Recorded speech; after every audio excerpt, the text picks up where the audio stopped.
Okay, pwedeng malaman ang pangalan mo, ilang taong ka na at taga saan? Ako po si Michael Jan Mamaril, 18 years old po at taga Bularit, Herona, Tarlac. Okay, anong naging sakit mo na itong mga nakaraang araw? Ano po ang Hemophilia po. kayo po ang mother ni Michael. Opo. Ano po ang naging sakit niya na sabi ng doktor dapat gamutin na? Ano po bang sakit niya? Sakit daw po ng dugo. Hemophilia daw pong pangalan. Leukemia. Okay, ngayon po, nung una, nung hindi pa siya uminom ng tubig, ano po ang mga nararamdaman niya? Ikaw na ang sumagot ako kung anong nararamdaman mo. Sinusumpong po ako ng mga bukol po na lumalabas po sa katawan ko. Ano pa mga nararamdaman mo? Yung po mga pamumula po sa katawan. Hindi na tumatayo. Hindi na po ako nakakatayo minsan. Nahihirapan ka ng tumayo. Opo. Bali, nakailang tubig ka na? Ilang litro tubig? Yung tig 6 liters? Dalawa. Dalawa po. Dalawa. Pangatlo ngayon, itong Opo. deliver sa'yo. Opo. Yung unang deliver sa'yo, anong naramdaman mo nung makainom ka ng tubig? Lumakas po ako. Gumanda po yung pagkaramdam ko. Yun lang po. Nawala po yung mga pamamaga. Ang huling balita namin, sabi ng father mo, nagba-basketball ka na. Paano? Isang larong basketball? Minsan-minsan lang po.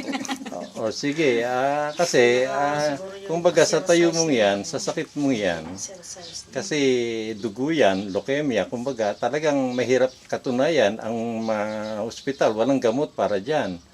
Ngayon, dito sa tubig natin, malaki ang possibility na gumaling ka, kaya lang may mga ipagbabawal ako, pares ng pagkain mo, mga yung pagpapagod, dapat iwasan mo na.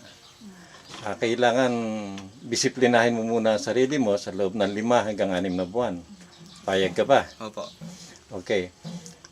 Mrs., ano po ba ang plano nyo sa bata kung sakaling gumaling na, pagpapatuloy po bang pag-aaral?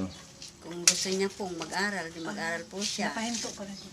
Bali nakahinto siya mga 2 taon, di po ba? 3 taon po. O 3 taon, o biro mo yun. Okay, ngayon, nakahanda ka ba sa 5 buwan na gamutan natin?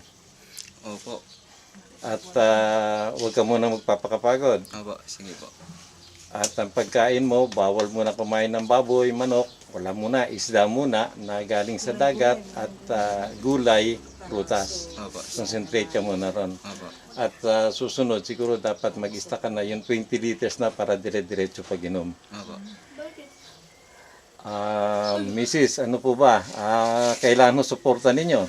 Opo. Wag ka na muna, Michael, wag ka muna magpapakapagod at mahirap talaga kapag